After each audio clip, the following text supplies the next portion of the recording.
Conversations with Nicole. Let's talk about it. Tell me all about it.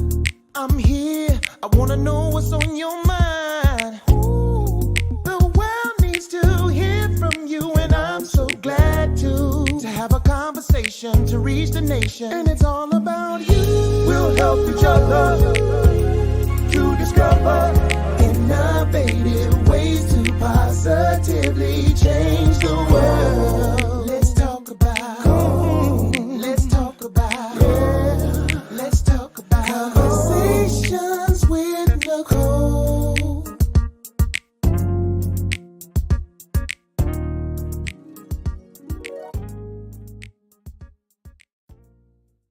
Greetings. Happy Monday. Welcome to Conversations with Nicole. I am Nicole Everett, your host, and Conversations with Nicole is a talk show based in Tallahassee, Florida, focused on connecting the community through conversations. And today is what I call Mindset Monday, which is an opportunity for you, me, and my guests to chat about whatever it is we want to chat about.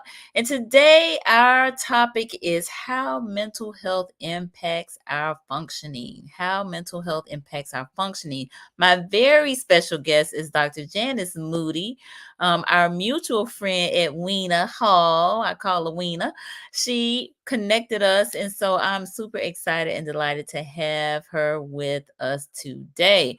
But before I bring her on, I need to hear from you. Where are you tuning in from? We are live on Conversations with Nicole, Facebook, YouTube, and on my personal LinkedIn. This is an interactive conversation, so we fully expect to hear from you. Your comments, your questions are welcome, and we do want to engage with you. It's a safe space, a brave space for us to communicate with one another. So if you will, in the comments, let us know where you're tuning in from. Put your city and the state in the comments so we can give you a shout out. I see your Grace Monique from NOLA. It's Go Geraldine daughter. So I don't know. Listen, my guest is from NOLA, so this is probably her crew. So hey, thank you for being here. We appreciate you. I see my mom is on in Miami. Thank you for being here, Ma. Appreciate you. Love you. Jaquetta Johnson, come on, Esquire. Appreciate you being here from Tally. Weena's on. Hey, Weena. Ready to engage and learn new things. Live in Tallahassee. Appreciate it. Yes. All right. She said live from downtown Dallas, Texas, but from NOLA. Love it. All right. Thank you for being here. All right. Tori Maria, Tallahassee. Thank you for being here. And Calethea Ratcliffe in Sugarland, Texas. Come on, Texas. Y'all better come on through. I appreciate y'all. K-Rat. All right, wonderful. So appreciate you all for being here tonight. All right, so I'm going to go ahead and share some of Dr. Moody's bio. Dr. Moody is a licensed clinical psychologist, professor, lifestyle and relationship coach, and speaker. Equipped with expertise in multicultural community clinical psychology, Dr. Jannis Moody has passionately pursued her mission to promote emotional, psychological, and spiritual wellness, particularly for African Americans and other diverse populations. She has been successful at addressing many of the unique shared experiences of these marginalized populations, as well as increasing mental health education, awareness, and access to services via the development and utilization of innovation and culturally responsive approaches to treatment and supportive services. Dr. Moody's research, interest, and clinical work focuses on factors impacting the emotional and psychological wellness of oppressed and underserved populations, with current research focusing on Black women's mental health and wellness, intersections of race and gender in socialization, and factors impacting the romantic relationships of heterosexual African Americans.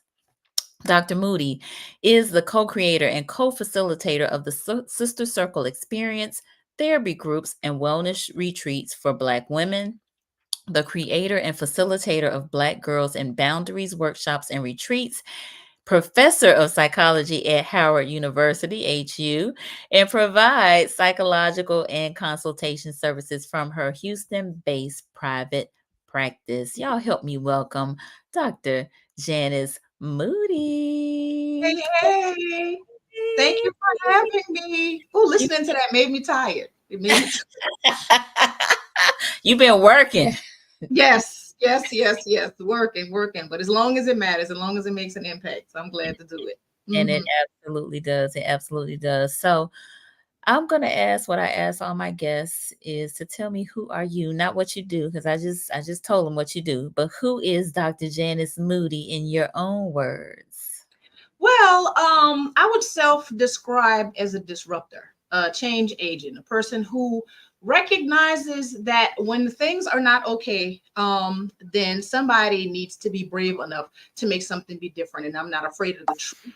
And I feel like, as far as our liberation collectively is concerned, other people benefit from our oppression. So it's our responsibility to Mm, do what we need to do to take the reins and move us toward our own liberation. We can't sit around and wait for anybody else to do it for us. So where I find my hands having to be lent to that work, then yeah, that's what I'm doing. So yeah, Dr. Mood is a disrupt and a change agent. all right, love it, love it. Disruptor and change agent. Y'all heard it right here. Okay, we got James Mosby live from Mobile, Alabama, from Maryland. Okay, thank you for being here. And Grace Monique said, "It is. Let's go." Dr. Janice Moody for the rep the city. Why are you turning away? Come on. Because my Nola people is don't act right. My people listen, don't act right. They don't act Nola is about to turn this thing on out. yes, So y'all yes, better get ready. We about to get all the Louisiana flavor tonight, okay? yes. So get ready. I love Mm-hmm. All Mm-hmm. right. Hey there, Miss Brittany. Thank you for being here. And we got Brother Malcolm on here in Tallahassee. Thank you for joining us, Malcolm. All right. So, look, it's been a minute since I've had a clinician on. So, I have this little disclaimer that I do because I don't want nobody to confuse our conversation for therapy. Because Mm-hmm. y'all still need Please.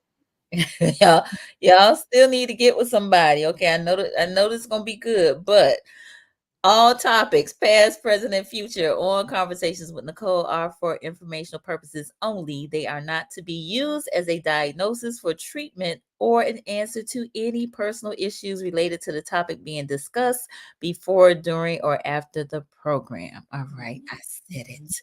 Mm-hmm. So let's jump on in. Mm-hmm. How mental health impacts our functioning.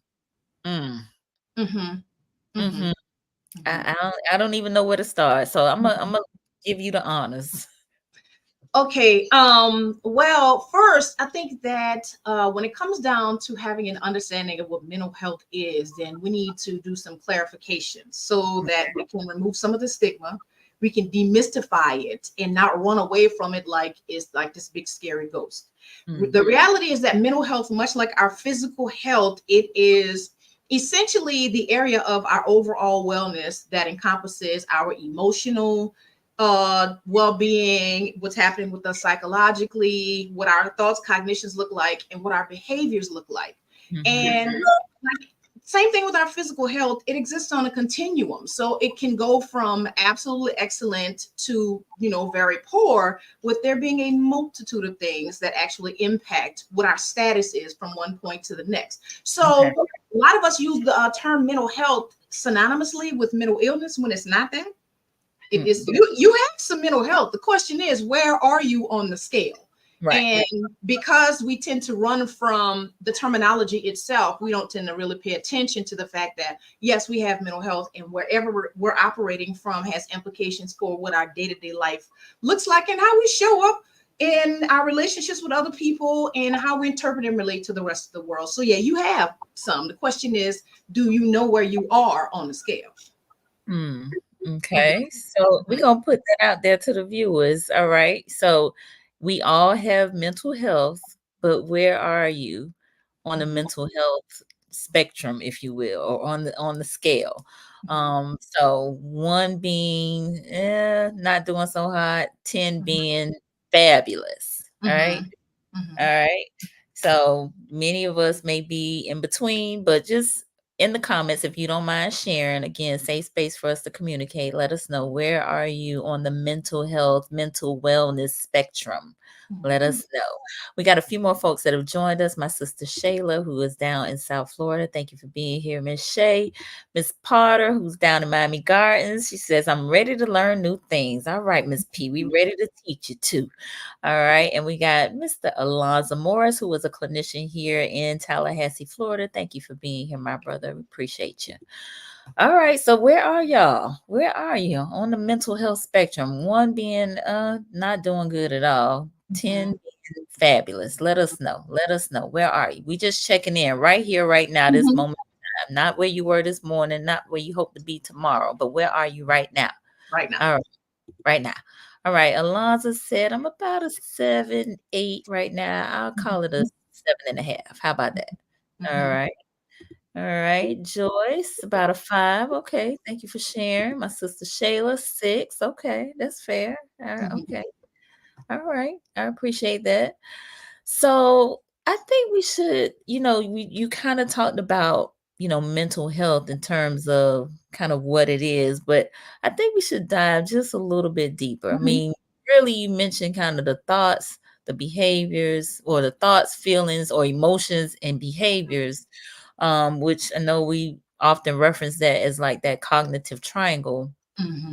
But, sometimes it can be any one of those 3 things can really feel extreme. Mhm.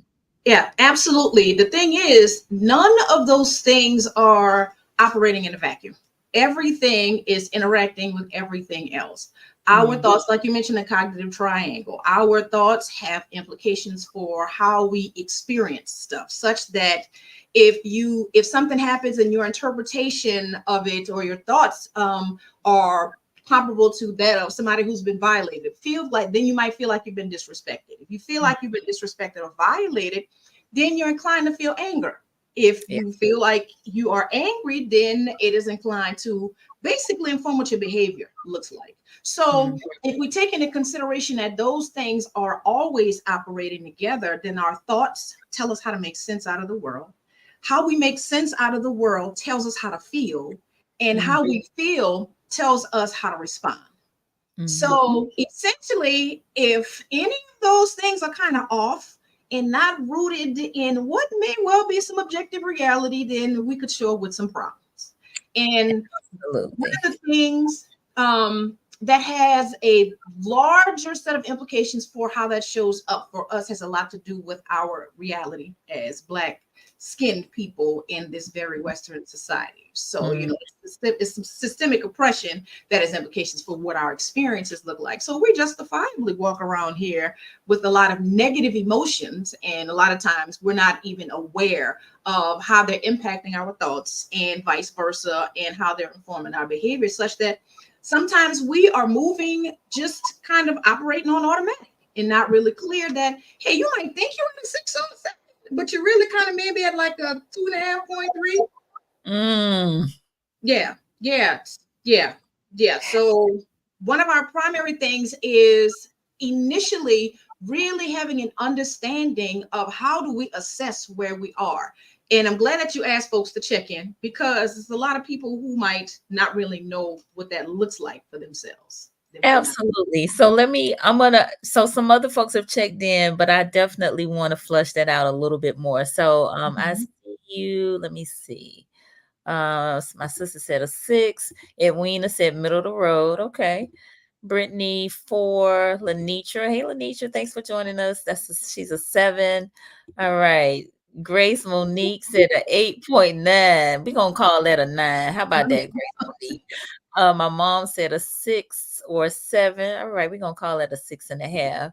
Sharice Du Bois has joined us out of Atlanta, and Miss Peachy is here, who is here in Tallahassee. Brittany said, I am able to mentally help others, but for some odd reason, I can't manage to help myself. Yes, that is, yeah. You are not an anomaly, Brittany. You are not. Right. You are not an anomaly. I promise you're Guil- not by yourself. Guilty, guilty, guilty, Brittany. Brother Malcolm said 8 or 9. Thank you, Brother Malcolm. James, according to the Veterans Administration, I have no idea at times. That's real. That is real. So Mhm. appreciate the honesty. K Rat said 7-ish. Okay. Miss Potter said a 5. And Brother Ozzy Daniel, who's a clinician out of Virginia Beach, Virginia, is on with us. Thank you for joining us, Ozzy. All right, so let's run that back a little bit, right? Because you talked about the Black experience, right? Being Black in America, and while we may, you know, are calling out these numbers and checking in, but there's some other things that are taking place that we may not even be taking account of Mhm. that really could cause us to be in a lower state of mental health than we actually realize. Mhm. Yeah. The first thing that I want to acknowledge, particularly for us, is that as an oppressed people, we are more inclined to experience chronic stress on levels that tend to be higher than some folks who are part of the mainstream, who might not have the same Mhm. lot that we do. So that in and of itself has implications for what our physical health looks like. And you Yeah. know, when you go to the doctor's office and then they start asking you about like your background, is there anybody in your family who has heart disease, or y'all have diabetes, anybody else who might have cancer, history of those kind of things. Right. There are a whole lot of genetic components that are part of what mental illness looks like, particularly when it comes down to mood disorders like depression, anxiety, and even bipolar disorders, and some of the psychotic disorders like schizophrenia.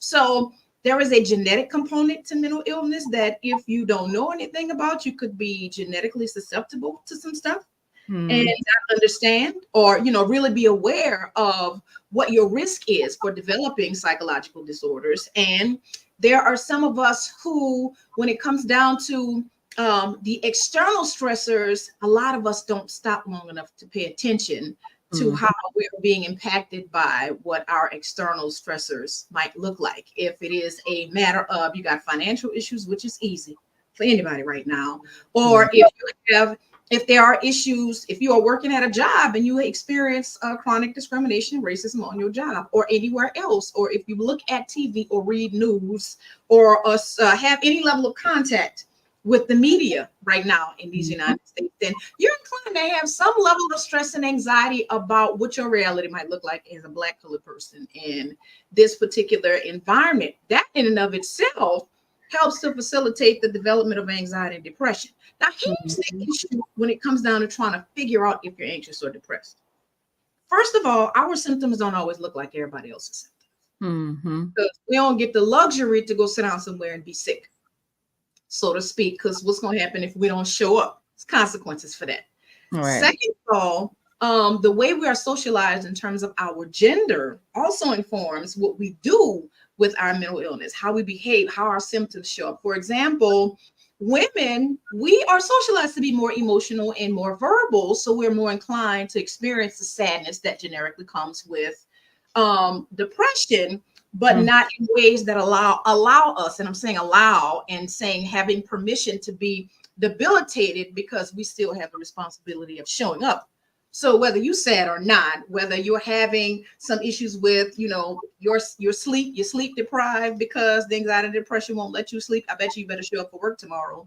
Or whether or Mhm. not you have irritability, you better check it, because you might be perceived as the angry Black lady, regardless of how justified you might be in your anger. So it might show up in those ways for us. But when we think about how men are socialized, men are not socialized to, first of all, acknowledge most emotions that are not negative Mm. emotions.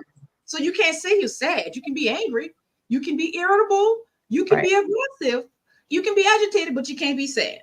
And Mhm. so when it comes down to what happens with what that looks like for men, a lot of times, a lot more often, depression in men presents as isolation and withdrawal, Mm. irritability, agitation. They can have issues with sleep as well, in addition to some of the other stuff that comes along with the generic depressive issues, like whether it can be an increase in appetite, a decrease in appetite, whether it is a decrease in interest in pleasurable activities. A lot of Mm.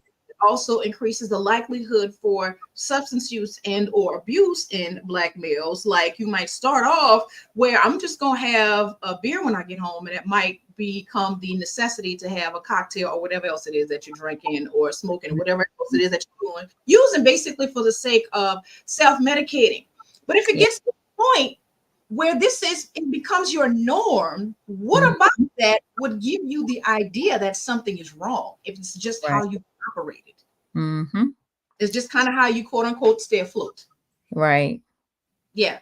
Yeah. So we have to, a part of what we have to do is figure out what our normal is, what our healthy normal is. And if you haven't seen it in a while, it's a good time right now to find out what it is and go find it.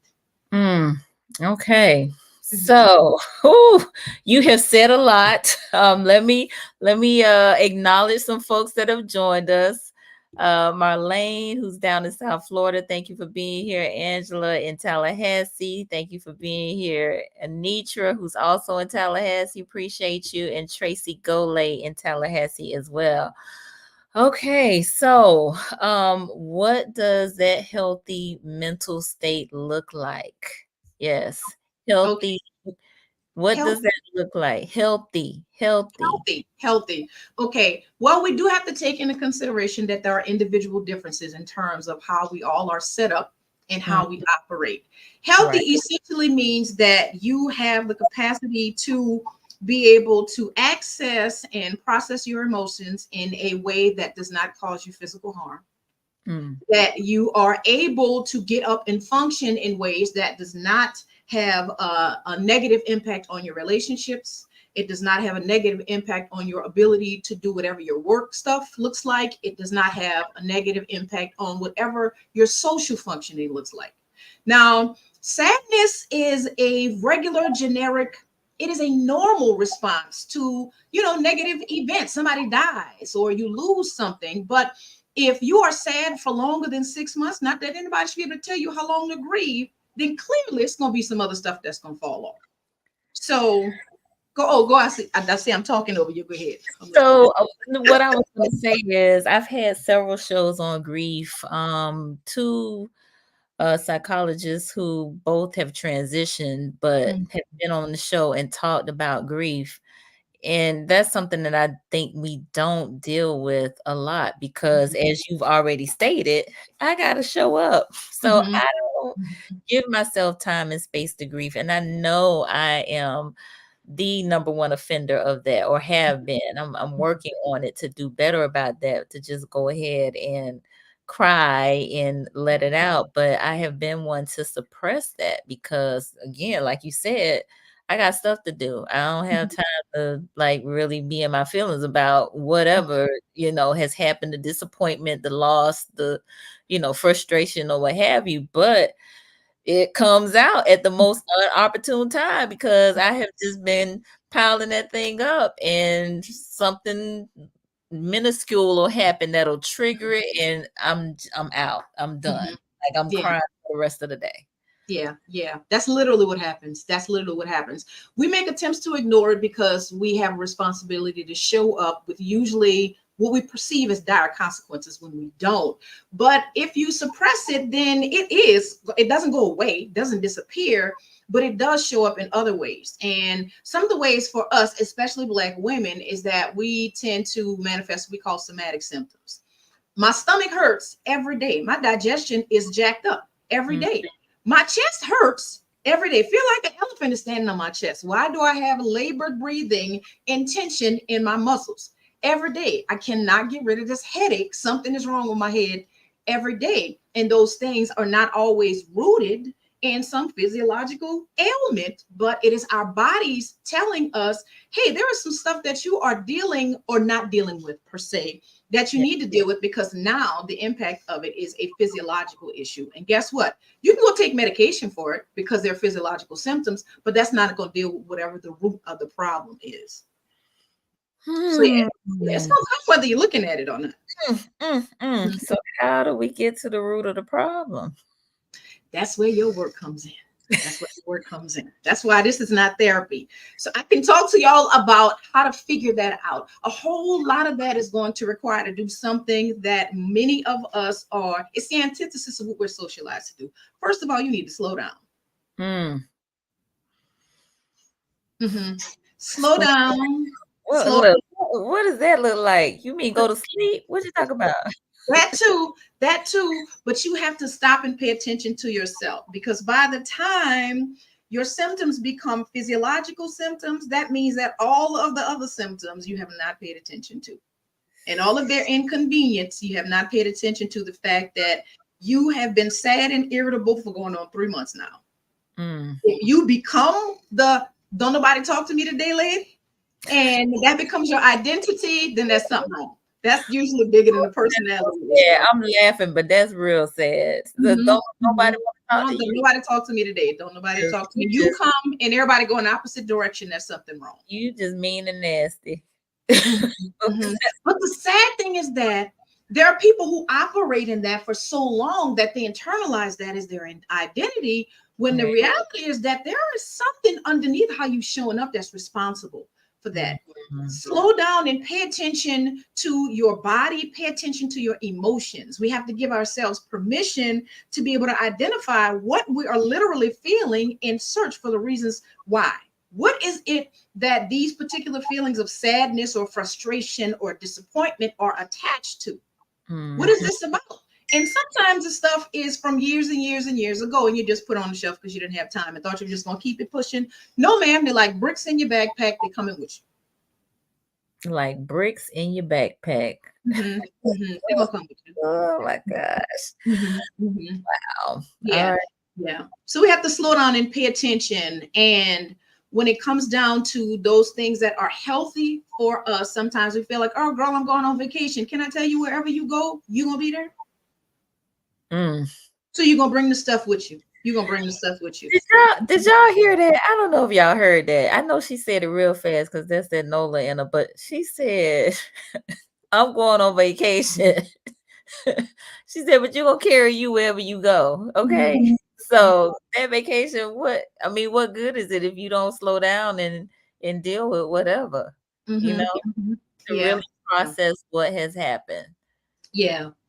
Sometimes the way we show up in our relationships and our patterns of behavior, we can have the same relationships or similar interactions with a whole bunch of people and not recognize that we're the common denominator. It can't be everybody else. At some point, you have to stop and think, now, wait, hold up now. Either that or you're drawing people who are very similar in character. You got to ask yourself, why are you drawing these people to you and having the same experience? It's time to sit down and pay attention to something. What's going on with that? What is that about? Yeah. Ozzy just said the body keeps score. Get your soul in tune. And yes. Absolutely. Yeah. Go on and look. You got to do the inside work. We all looking all around for the problem. What is going on? Maybe if I take an aspirin, ma'am, if there's something that's happening on the inside, the aspirin is not going to fix that. It's not. All right. Keisha Washington just joined us in Tallahassee. Thank you for being here. So we are a little we're almost halfway through our conversation. So for those of you who are just tuning in, I am on with Dr. Jannis Moody, who is based in Houston, Texas, but she also is a professor at Howard University. We're talking how mental health impacts our functioning, and boy, we have really dived in terms of what mental health is, why it's important, and specifically what's going on with the mental health of Black folks here in America, and why we maybe are showing up differently, what some of those stressors are, and some of the thoughts that we have around what we have to do as Black folks in America in terms of showing up. Like, we don't have time to just take a mental health day or a mental health break for that matter. We just got to keep going. The gender sexual socializations, with men, with women, and different things of that nature. So great conversation. So how can we get the mental health we need? Now, we already have kind of talked about like slowing down, sitting with yourself, but Mhm. any other, thoughts around like how can we get the assistance and be on the road to becoming healthy, functioning human beings? Well, the first thing is, like I said, if you sit down and you actually pay attention to what your functioning looks like, and when you start to normalize things that are not healthy, like you would it takes you 2-3 hours to get out of bed and start functioning.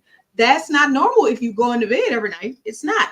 For people who go to sleep, get into bed at 9-10 o'clock, can't get to sleep until 12, 3 o'clock popped up, eyes wide open, can't get back to sleep until 5. And then you're trying to crush through the rest of the day at 6, starting at 6 a.m. You can't sleep, something is wrong. What's going on?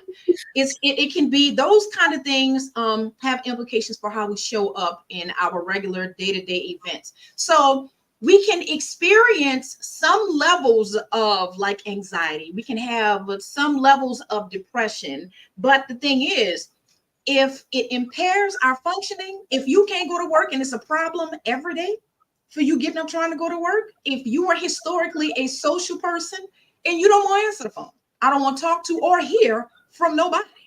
If you are the kind of person who was highly productive in your work, you were able to pull off a bunch of stuff, complete a bunch of tasks and activities throughout the course of the day, and you find that you're not able to do that anymore. Your inability to function or to be able to focus and concentrate makes it difficult for you to complete whatever stuff you used to lend your hand to on a day-to-day basis. If you don't have the emotional resources to engage the people that, I ain't talking about the ones that you have to engage, I'm talking about the ones that you care about. Right. That's problematic. If you have negative thoughts about what your value is, what your competence is, and you start feeling the sense of hopelessness and guilt about the things that you're not able to pull off, those are some of the classic depressive symptoms that we don't pay attention to. And if that's how you feel, then you'll generally determine how you operate. Because if you feel like you can't pull something off, then it makes it more difficult for you to actually pull it off, whether you have the capacity to do it or not.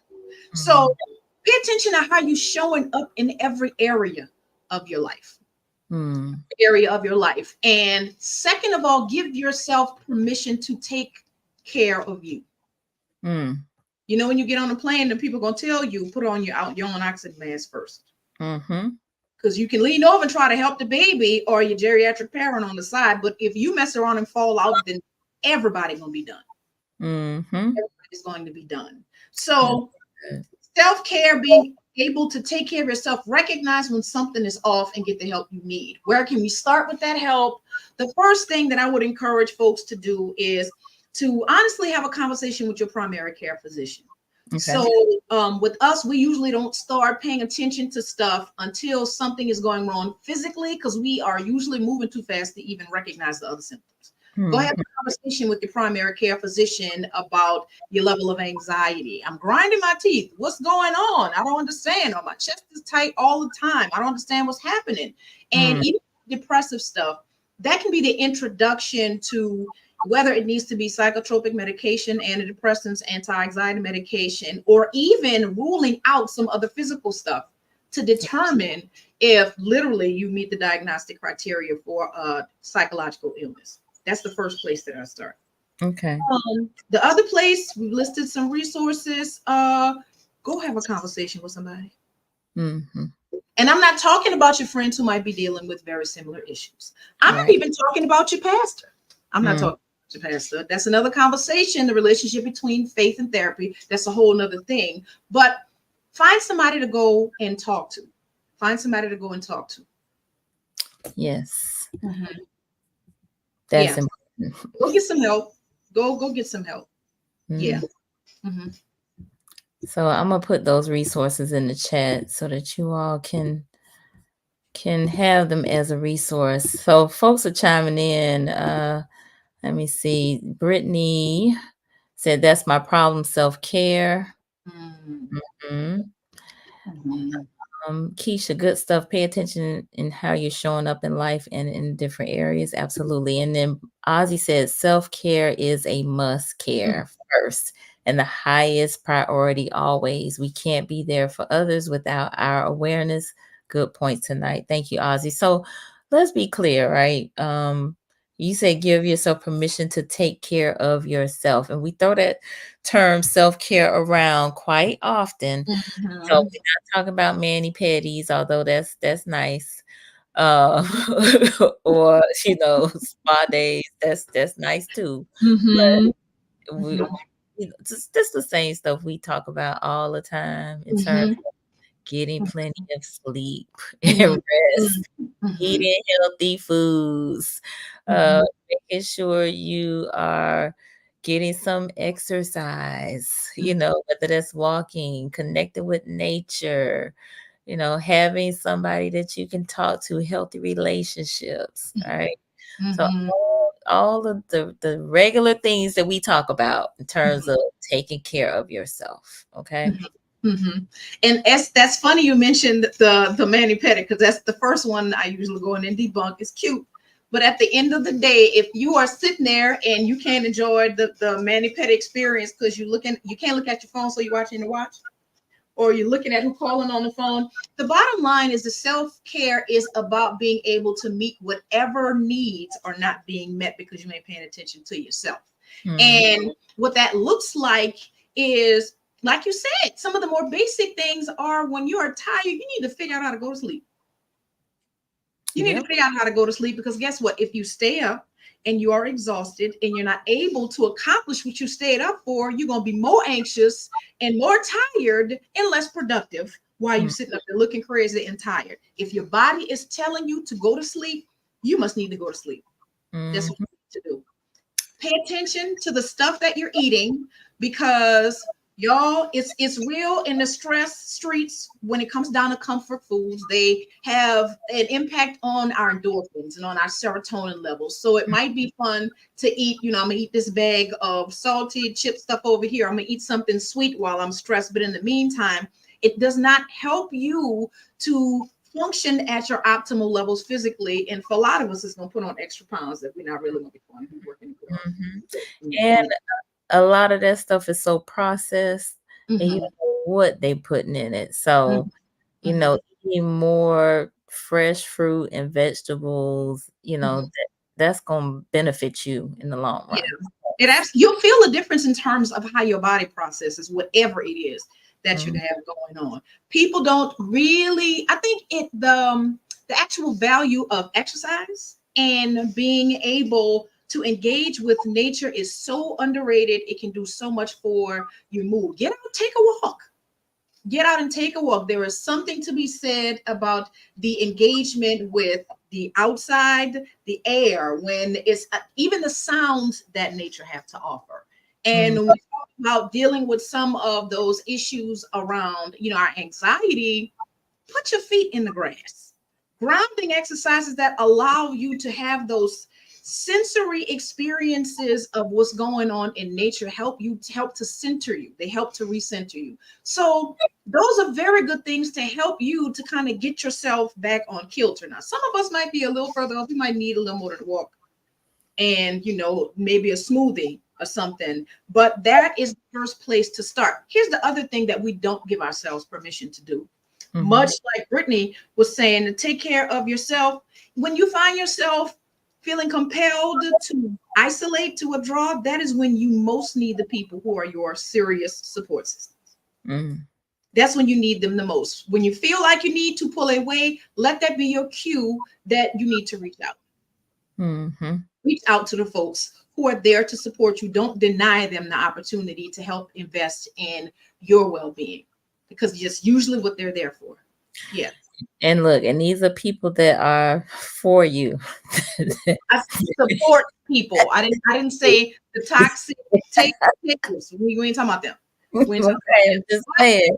being able to identify who those people are is also a part of self-care. Because some of us I'm feel like you got to prioritize everybody's everything else, and it got I'm nothing to do with yourself.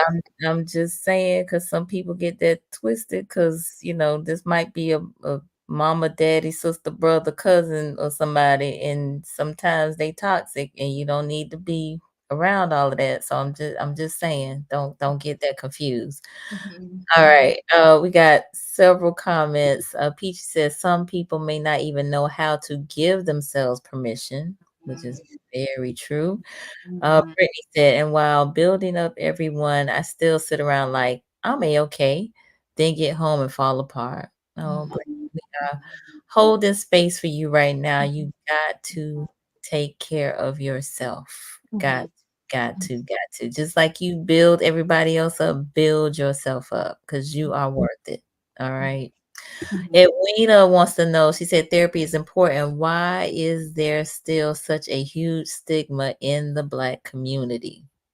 Well, there's a couple of reasons for that. One of the two primary reasons are the conflict between faith and therapy. And a lot of our experience of the Black church, I ain't talking about Christianity.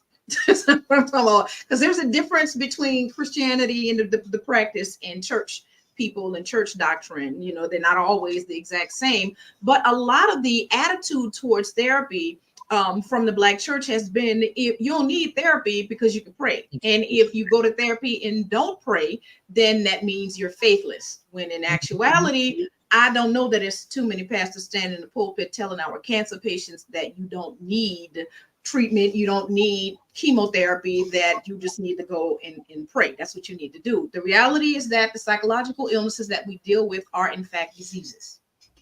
And so they impact us in a holistic way, much the same way that these physiological diseases that are given a different level of credibility deal with us. So that's the first thing. The second thing, truth be told, the training that people get here in the United States for what psychology is supposed to look like is Western in nature. That means that it aligns with the very same oppressive ideologies that are responsible for maintaining the systems of oppression that we fight with every day.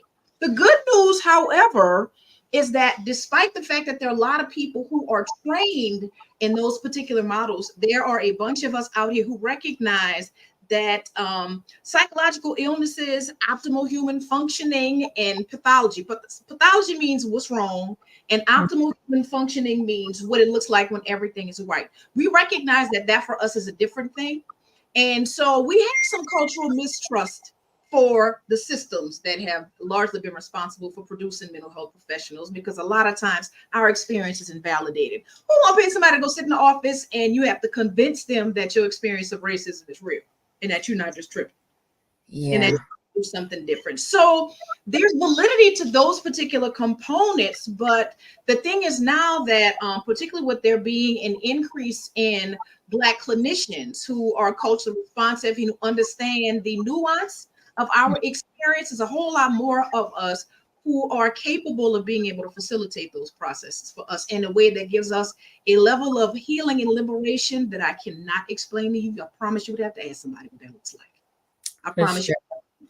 Mm-hmm. For Yeah. sure. So, just to add on, and to kind of respond to Edwina, just based on what you just said, there are a number of clinicians of color, which is part of why we even do this show, was to engage you all with clinicians of color across the country. Heck, globally, because I've had a clinician on from India who was literally in India, talking about dream therapy. So, definitely I'm putting the resources out, but I maintain a list of Black and brown counselors and therapists here in Tallahassee, so that when folks ask me, here are the men, here are the women, call them up, and we try to give you information about them. So definitely, please dive into that list. Reach out to those folks and connect with one, Mhm. because we all need to be going to counseling for real, Yeah. for yeah. And just as an FYI, there is an interjurisdictional practice Mhm. certification now where you can see if you have that particular certification, and you can provide telepsychology services in like 40 some odd states. Mhm. So I might live and be based in Houston, but I got clients who are all over the country across those particular 40 states. So even if you're looking and you're finding people that don't quite meet what you're looking for, and trust me, you need to interview the people that you decide to sit down with your stuff. You do. Just like all doctors don't work for everybody, interview your people and determine if whether or not you feel like they might be able to validate your experience of humanity. Because if they don't, then you need to pass them by. Bottom line is that you have options. You're not limited to whoever is just in your particular regional area. But Psychology Today, Therapy for Black Girls, Therapy for Black Men, the Boris Henson Foundation, MHA, there's a bunch of in the resources.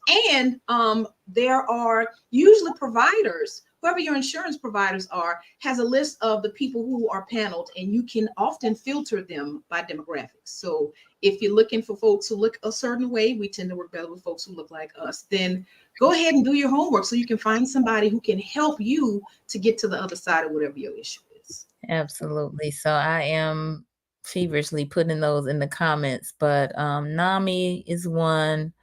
Um, they do have some resources. They all went together, but Psychology Today, as you mentioned, so I'm putting those in there so you all can refer to them. There are a few more comments that I want to draw attention to. Grace Monique said, right, they help but not heal. You got to go deeper to get to the Etiology, whatever is okay. the root. It's the root. Petty won't bring that out. No, it won't. It may just numb you for a moment. Then the ground will shake again. Absolutely. All right.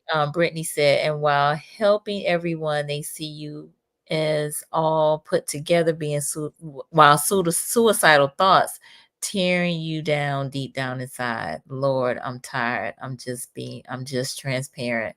Again, Brittany, definitely sending love and light to you, holding space for you right now. So please, again, just take care of yourself. If you need a list of counselors, happy to assist with that, or these resources again, which we're putting in the chat, so you can research them yourself for your general area and see if they can assist you. Ozzy said physiology is rampant from the stem of ignoring reality and placing it with religiousness, thinking it is the cure and still denying the spirit from within. Ooh, all right. That's too deep, because religion and the spirit is it's not this. That's okay. All right. Yeah. A lot of times religion focuses on doctrine, not spirituality or religion. Okay. All right. I'm leaving it alone too. Absolutely. All right. Coach Merv is on with us. Thank you for being here, Coach Merv. He is here in Madison, Florida. He said, thanks for this, Nicole. This guest seems very enthusiastic about her work, which is greatly needed. Yes, she is. Yes, she is. All right. So, okay. So we talked, and I'm taking notes. So, we talked about having a talk with your primary care physician, having a talk with a counselor or therapist, not isolating. All right. Okay. Don't isolate. And let me just add this real quick, because I feel like I'm gonna throw it up if I don't. A lot of my work, it's interesting. Right now I'm doing a whole lot of work that focuses on Black women's mental health because of a whole lot of our very unique experiences. And when I tell you, Brittany, your circumstances are so cookie cutter as far as a lot of what shows up in therapy with Black women right now. And a lot of that has to do with how we've been socialized to show up, who determine what our value is, how much opportunity and permission we get to value ourselves as opposed to take care of and be a resource for other people. And we got to show up looking good, like we make it look like it's easy. And it's at the expense of your own sanity and your own physical health. So there are a couple of, I'm going to tell you, go to my website. And there are a couple of Black women specific types of groups that I run. And there are some other folks that I can give you some additional information who do work specifically that focuses on the unique experiences of Black women. Because if you don't take care of that, then you can't take care of nobody else, nothing else that you've committed yourself to. And there's absolutely no reason for you to have that experience in isolation, because we see you. We see you. Share your website because I don't have that. So just Okay. tell me and I'll put it up. It's okay. www.Dr. Jannis Moody. You know, my Jannis is JANNIS Mhm. MOODY.com. Okay, Mhm. got it. We need to get you some boundaries, Brittany. But before you would erect boundaries, you have to stop and pay attention and discover for yourself what your worth is, or you will not hold anybody else to the standards that need to be set to protect you. Mm-hmm. Absolutely. All right. drjanismoody.com. All right. Let's see. We got Brother Kufu on with us. He said, greetings, everyone. Hello, everyone. Great subject. Thank you, Kufu, for being here. Thank you for hosting a great Earth Day yesterday down at your space. Kesey is on with us, who's here in Tallahassee. Thank you for being here. And Edwina is sending love your way, Brittany. Grace, Monique, Brittany, praying God's strength, comfort, and peace envelop you. Support circles are here. I hope you can connect. Sister Queen, connect with Dr. Moody. Yes. So I put the website up. So please, please do. All right. Miss Jeanette, who is down in Miami Gardens, thank you for joining us. She said, enjoying the information. Persons who refuse help hurt the ones close to them. So a lot of times that can be the case. But don't give up. Mhm. Don't give up. Don't give up. Don't give up. Mhm. So I'm glad that you mentioned the work that you're doing, because you're right about Black women specifically. And I was just kind of having not specifically about Black women, but a conversation around form and function. Mhm. And the conversation was around how we are currently often consumed with the form Mhm. rather than the function. And the form is this exterior, right? Mhm. Mhm. With all of what that's looking like, but Mhm. what we functioning, how Mhm. we functioning, or are Yeah. we even functioning at all? Mhm. What's interesting is that I laugh as you say that, because I'll just say, with it's just going to be my own theory, that there has been an increase in the focus on the form with social media as opposed to the function, such that what the functioning looks like has decreased. Like, Yes. you really got to show up and develop nothing. But if the form looks like it's got it together, then it's just whatever the function got going on is inconsequential. And that's not a good thing. That's not, because we spend a whole lot of time and energy trying to make it look real good, but there is nothing all going on the inside. And it shows up in our interactions and how we deal with each other and relate to the rest of the world. Absolutely. And that's exactly what we were talking about. Mhm. That's exactly what we were talking about. So Mhm. that is spot on. Mhm. Yeah. Yes. Yes, yes. Woo. All right. So the website is here. All right. So y'all got it. All right. So y'all can find out some more information. So what do you have? Do you have anything coming up in terms of the work that you do with your private practice or the sister circles or anything like that?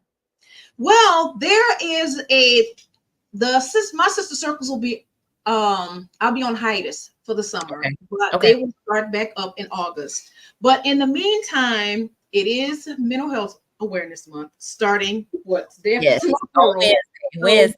yes, on Wednesday. So there's going to be some information. I'm going to put up a couple of informative, educational kinds of videos that'll kind of prompt people to start asking some of the questions that'll help them to discover where they're functioning from, and that can give some direction on where you need to go, what you need to do in order to start taking care of yourself for real. Because For the real. goal is, if you don't know, then you're really not inclined to make any differences in terms of how you're showing up. And truth be told, our behavior changes there are not long term if we don't change our mind. You got to change your mind first. You do. So that's what we'll be doing for the majority of May. So you can access that information or those particular videos via all of the various platforms. There's be on they'll be on the Dr. Jannis Moody on Instagram and the Dr. Jannis Moody Facebook pages, in addition to LinkedIn. And on I have an in-person, there's an in-person mental health awareness event that my Houston-based AKA chapter is hosting on this Saturday. And I'm excited about participating in that. We'll be talking about how anxiety presents itself, how to assess it, and just some of the basic things that we can do in the moment to be able to take care of ourselves and kind of get back on track. And after that, Dr. Moody is trying to do some writing, and there needs to be a podcast in the mix too. So I show up for everybody else's stuff, and I need to be more consistent with some of this information. So yeah, that's not gonna happen until at least the fall. So you can be looking for it, but it'll be in development until won't be launched until the fall. Okay. So one last comment. Someone texted me and said the stigma seems to be dissipating with the younger generation. They are much more in tune with their mental health than we were at their age. They know how to set boundaries to protect their peace and everything. So what are your thoughts about that?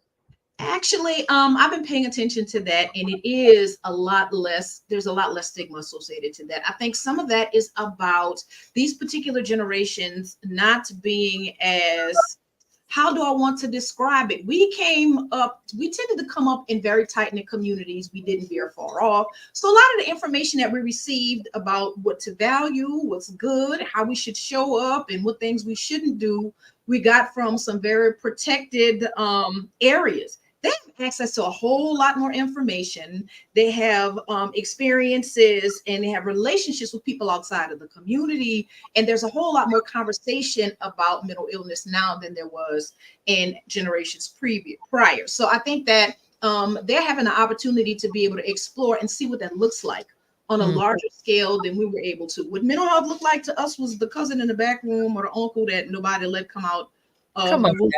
And or the person who, well, y'all know the man down the street, so you better, if you see him, you better walk in the opposite direction, because we didn't do treatment. We just looked at it as, and we labeled things that we didn't understand as crazy without having an understanding of what those things were and what the impact was for us. So I'm excited about the current generation having a different level of understanding of what that is, such that they're more inclined to seek services, as opposed to the rest of us who's sitting on it like, no, I'm gonna just put some tape on it and let it do what it do.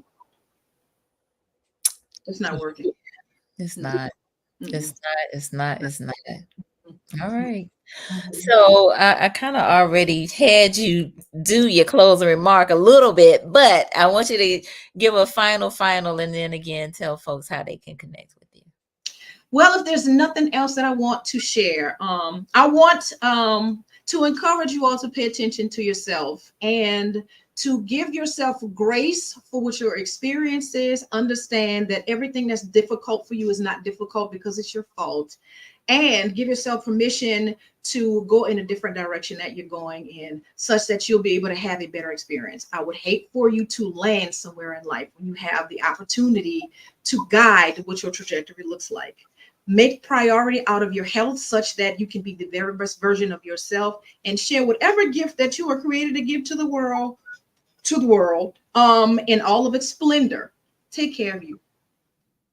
Love all of that. All right. And again, you can connect with Dr. Moody on LinkedIn, on Facebook, on IG. Her information is at the bottom, as well as via the website, which, let me go back and put that up for those of you who may have missed it, drjannismoody.com. And that's 2 N's, ISMOODY.com. All right. So hopefully you all have found this to be helpful. If you had, let us know. Give us some thumbs up, like the video while you can. We appreciate that. All right. So Brittany is giving some thanks to Grace Monique from NOLA. She said she'd love to connect. Miss Peachy, she said this was an amazing conversation. Thank you, Nicole and Dr. Moody. Our pleasure. Sharice, this is so good. I'm watching this show again. Love it. All right. Live life, love, and peace. Great show. Mhm. Mhm. Thank you for being here, Nick. Myself, appreciate you, my brother. Angela, thanks for the amazing mental health nuggets. Our pleasure, Angela. Thank you for being here. K Red, thank you for being here. Great advice, Dr. Moody. You're appreciated. Love it. All right, Sharice. Amen. Take care. You, yes, take care. I think take care of you indeed. All right. Tori Maria, great conversation. Thank you. Joyce Davis, wonderful. Thanks so much for your excellent guidance and your amazing authenticity. Amen. And your Grace Monique, absolutely. All right, wonderful. So for those of you who are new to my platform, I invite you to subscribing and support, and we what we can get. We are live on Facebook, Conversations with Nicole, and on YouTube on Mondays and Wednesdays, 8:30 p.m. Eastern Time, 7:30 Central. And it's all about these types of conversations. So we appreciate all of you, all of your interaction, all of your comment. This was really wonderful. And Dr. Moody, thank you so much for Thank everything. you. Thank you for creating and holding the space for the people who need to know. Y'all need Indeed. to take care of your own peace and prioritize yourself. You, in fact, are a gift. So, yeah, you need Yeah. to go ahead and treasure and take care of it. Absolutely, absolutely. All right, other folks are chiming in. Edwina, glad you two connected for a great topic Thanks, indeed. Rita. Edwina, you made it happen. So we appreciate you. Anitra, thank you for the great information. Our pleasure. Okay, and that's Mr. Ponder, who is live life, love, and peace. Yes, thank you for joining us. Brittany said thank you. Thank you, Brittany. And please again let us know if we can support you in some way, okay? LaChanthia, thank you for being here. And my mom said thanks. I say we really need this. Thank you, Mom.